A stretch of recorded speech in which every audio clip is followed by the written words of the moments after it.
সারা দেশের সাথে তাল মিলিয়ে অত্যন্ত ভাবগাম্ভীর্য ও যথাযোগ্য মর্যাদার মধ্য দিয়ে দেশের ৮০তম স্বাধীনতা দিবস পালন করল কালিয়াগঞ্জ পুরসভা।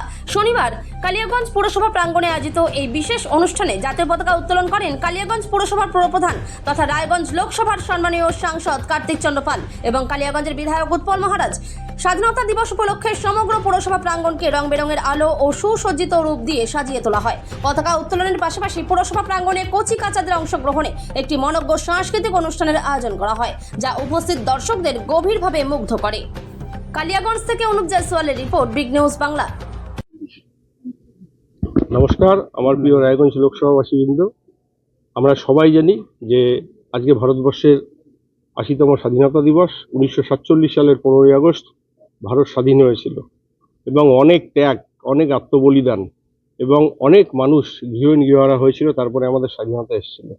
আজকে আমাদের সেই দিন। একদিকে ১৪ই আগস্ট যেমন আমাদের খুব দুঃখের বিভাজন বিভীষিকা, ঠিক তার সাথে সাথে ১৫ই আগস্ট হয়তো আজকে আমাদের ভালো দিন, কিন্তু সেই দিনের সাথে আমাদের দেশের জন্য যারা আত্মবলিদান দিয়েছে, যারা শহীদ হয়েছে, সেই সমস্ত শহীদ পরিবারের প্রতি আমার সমবেদনা থাকলো। এবং তার সাথে সাথে আজকে 15ই আগস্ট স্বাধীনতা দিবস উপলক্ষে কালিয়াগঞ্জ পৌরসভার উদ্যোগে আজকে বিভিন্ন সাংস্কৃতিক অনুষ্ঠান, সেই অনুষ্ঠানে উপস্থিত ছিলেন আমাদের সবার প্রিয় লোকপ্রিয় আমাদের বিধায়ক উৎপল ব্রহ্মচারী মহারাজ, আমাদের পৌরসভার কাউন্সিলর বৃন্দ এবং স্টাফরা এবং বিভিন্ন গার্জিয়ান এসেছিল এবং প্রচুর ক্ষুদে শিল্পীরা এসেছিল।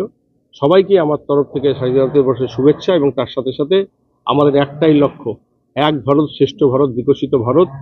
ভারতবর্ষের যশস্বী প্রধানমন্ত্রী নরেন্দ্র মোদীজির লক্ষ্য এক ভারত শ্রেষ্ঠ ভারত, বিকশিত ভারত 2047। সেই লক্ষ্যে আমরা এগিয়ে আসছি। আমি সর্বস্তরের যুব সমাজকে আমি আহ্বান করব যে ভারত এক এবং অখণ্ড, সেই দিক থেকে এই যে দেশ বিভাজনের যে বিভীষিকা এবং সেই জন্য সেই গ্লানি, যেন দেশ বিভাজনের গ্লানি যেন আমাদের কোনোদিন আর ছুতে না পারে, সেই লক্ষ্য রেখে আমরা সবাই মিলে একত্রিত সংঘবদ্ধ থেকে বিকশিত ভারতের যে সংকল্প লক্ষ্য, সেই লক্ষ্যে পৌঁছাবো। আমি আমার তরফ থেকে আপামায় সমগ্র রায়গঞ্জ লোকসভাবাসীকে ৮০তম স্বাধীনতা দিবসের শুভেচ্ছা জানাই। সবাই সুস্থ থাকুন, ভালো থাকুন। নমস্কার।